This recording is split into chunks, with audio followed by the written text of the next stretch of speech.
নির্বাচন হবে, কিন্তু সেই স্বৈরাচারের মতো কিছু প্রেতাত্মারা এখনো এই বাংলাদেশে রয়ে গেছে। সেই স্বৈরাচারের প্রেতাত্মারা, সেই আওয়ামী লীগের দোসররা, সেই বিদেশি দোসররা এবং দেশের ভিতরে নতুন করে আবার দোসর জন্ম হয়েছে। সেই দোসররা নির্বাচনকে পিছিয়ে দেওয়ার জন্য বিভিন্নভাবে মিথ্যাচার, বিভিন্নভাবে ষড়যন্ত্র করে সংস্কারের নামে, বিচারের নামে নির্বাচনকে পিছিয়ে দেওয়ার চেষ্টা করছে।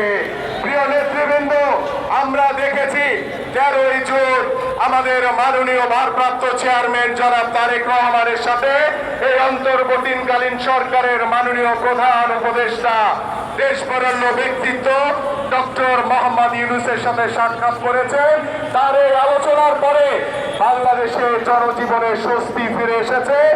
আগামী ফেব্রুয়ারিতে একটি অবাধ সুষ্ঠু নির্বাচনের অপেক্ষায় রয়েছে সারা বাংলাদেশের মানুষ। সেই নির্বাচনকে কেন্দ্র করে নতুন করে আল বটর বাহিনী তৈরি হয়েছে, নতুন একটি দল।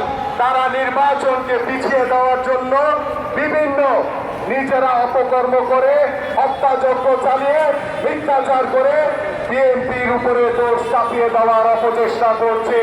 আমরা খুব দৃঢ়ভাবে বলতে চাই, আমাদের মাননীয় ভারপ্রাপ্ত চেয়ারম্যান জনাব তারেক রহমান বলেছেন, যদি আমার দলের লোক কেউ চাঁদাবাজি করে, কেউ দখলদারি করে, কেউ লুটতরাজ করে, কেউ বিশৃঙ্খলা করে, কেউ অন্যায় করে, আমরা কাউকে ছাড় দেব না। তাদেরকে আইনের আওতায় এনে তাদের বিচার করা হবে, তাদেরকে আমরা সাংগঠনিক ব্যবস্থা নিব।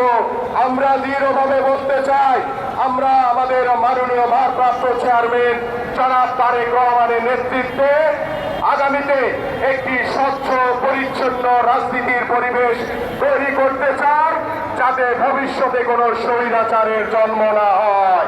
এবং আমরা বিএনপির ভারপ্রাপ্ত চেয়ারম্যান জনাব তারেক রহমানের নেতৃত্বে ঐক্যবদ্ধ রয়েছি, সুসংগঠিত রয়েছি, উজ্জীবিত রয়েছি এবং আমরা সকলে এদেশের সাধারণ মানুষকে সাথে নিয়ে বাংলাদেশ জাতীয়তাবাদী দলের প্রত্যেকটি নেতা কর্মীদেরকে